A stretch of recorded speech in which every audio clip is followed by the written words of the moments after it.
ఇక్కడ మూసీ నది మీద మూసీ నది కోసం చెప్పి ఉమ్, ఇల్లు తొలగిస్తారు కదా, అవును. దాని మీద ఏమన్నా పాట రాసినావా?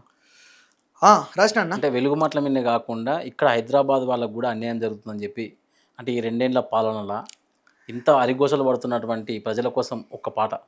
తప్పకుండా అన్న. అయితే మూసీ నది సంబంధించి ఆ పరివాహక ప్రాంతంలో ఎఫ్టీఎల్ అనుకుంటా, బఫర్ జోన్ అనుకుంటా, అవునవును. ఈ ఇండ్లన్నింటినీ కూల్చేస్తున్నటువంటి సందర్భంలో మనం చాదర్ఘాట్ ఏరియా కావచ్చు, ఆ తర్వాత మనకు పురాణా పూలు అవును. అటు పోతే ఇటు మళ్ళీ కిందికి వస్తే ఇటు అటు మన రామంతపూర్ దగ్గర కేటీఆర్ కాలనీ అని చెప్పని ఉంటుంది ఒకటి. ఆ ఏరియాలల్లో అవును. మొత్తం ఇండ్లన్నింటినీ కూల్చేసారు. అవును. కొన్నిటికి మార్కింగ్ పెట్టిరు కూల్చుతామని. అవును.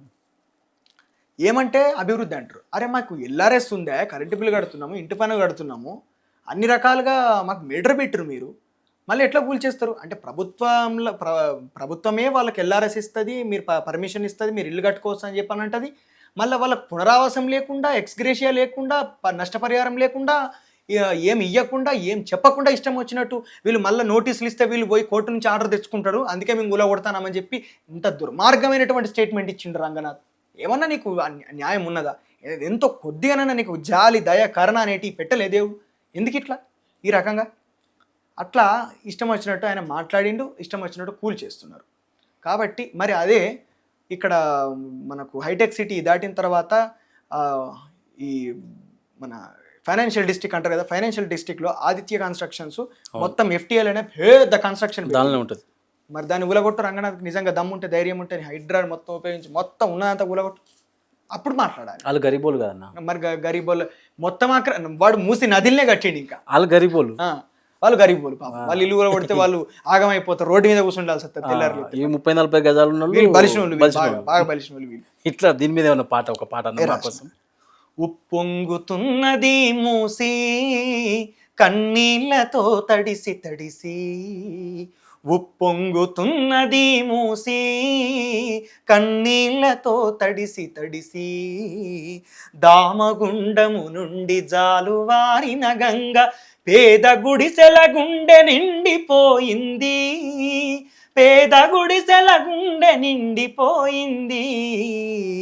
ఉప్పొంగుతున్నది మూసి కన్నీళ్లతో తడిసి తడిసి, అప్పు సప్పు చేసి ఒక్కొక్క రాయిని ఇటుకను చెమటను కలిపి మాలుగా పోసి, అప్పు సప్పు చేసి ఒక్కొక్క రాయిని ఇటుకను చెమటను కలిపి మాలుగా పోసి, కట్టుకున్న బొమ్మరిల్లురా కండ్ల ముందే కూలిపోయరా, మా కన్నీళ్లకు విలువలేదురా, మా కన్నీళ్లకు విలువలేదురా.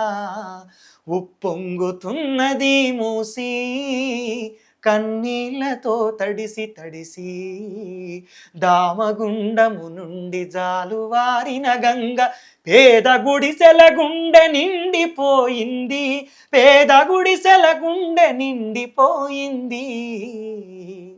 ఈ పాట రాసినాం అన్నట్టు. మూసీ నది మీద రాసినాం.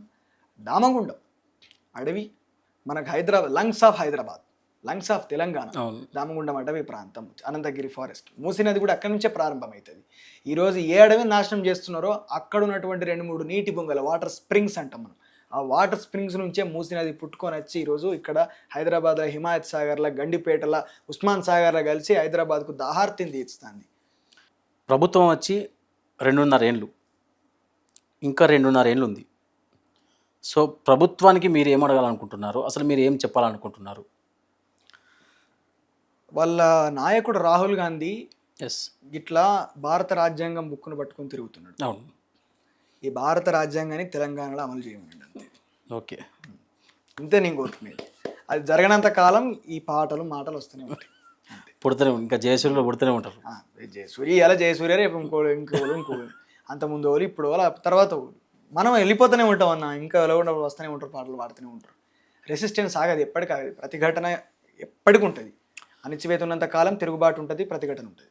ఓకే, ఒక్కసారి మా మ్యాక్స్ న్యూస్ తెలంగాణ ప్రజల కోసమే కావచ్చు, ఎవరి కోసం, ఇంకా తెలంగాణ ప్రజల కోసం కాబట్టి ఒకసారి అమ్మ తెలంగాణ పాట నేను ఒకటి వెంట. తప్పకుండా అన్న. చాలా ఇష్టమైనటువంటి పాట. ఆ పాట వాడిన గద్దరన్న మీద అందుకే అడిగిన అమ్మా తెలంగాణమా ఆకలికే కలగాణమా, అమ్మా తెలంగాణమా ఆకలికే కలగాణమా, అమ్మ నీకు వందనాలమ్ము కమ్మని ప్రేమానిదమ్ము, అమ్మ నీకు వందనాలమ్ము కమ్మని ప్రేమానిదమ్ము. ఎట్టొల్లా మట్టి చిప్పవో ఎట్టొల్లా మట్టి చిప్పవో గాయిదోల్లా గాండ్రగొడ్డలివి, అమ్మా తెలంగాణమా ఆకలికే కలగానమా, ఆకలికే కలగానమా.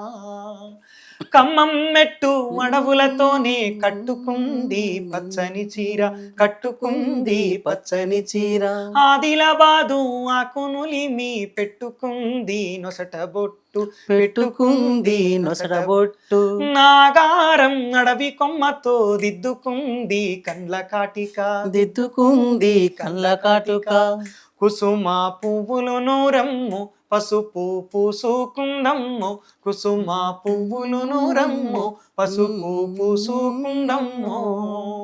నిండు ముత్తైదా తెలంగాణము, నిండు ముత్తైదా తెలంగాణము, ముండమోసినట్టున్నాదమ్ము, అమ్మా తెలంగాణమా ఆకలికే కలగానమా, ఆకలికే కలగానమా.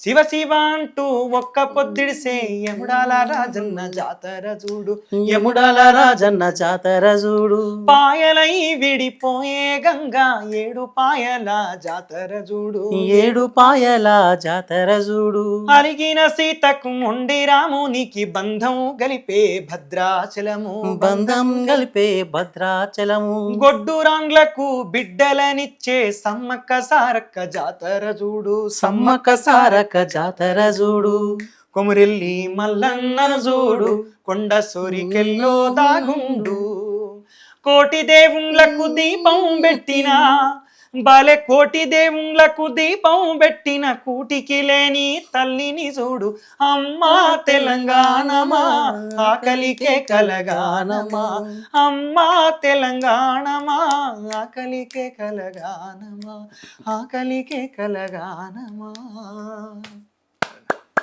సూపర్ అండి నిజంగా. అంటే అది గద్దర్ గారి పాట. ఆ పాట ఒక్కసారి మనం వాడుకుంటే ఎట్లుంటుంది అంటే, ఇప్పుడు ఈ ప్రభుత్వంలో వాడుకుంటే, అమ్మా తెలంగాణమా ఆకలికే కలగానమా, అమ్మ నీకు వందనాలమ్మో కమ్మని ప్రేమే నీదమ్మో, ముసిముసి నవ్వుల తెలంగాణ నేడు ముండమోపిగా మారిందమ్మో, అమ్మ తెలంగాణమా ఆకలికే కలగానమా, ఆకలికే కలగానమా. ఇదన్న ఇప్పుడు నేను అనుకున్నట్టు, అంటే ఇప్పుడున్న ప్రభుత్వంలో పాపం ప్రభుత్వాలు అట్లా చేస్తున్నాయి. 6 గ్యారంటీలు అని చెప్పి మీ వంతు కూడా హైలైట్ ఉన్నది అన్న. అసలు అంత మిమ్మల్ని అంత కళాకారులను చూసి చూసి చూసి చూసి నాకు కూడా అలవాటు అయిపోయింది. చాలా గొప్ప ఉన్నది.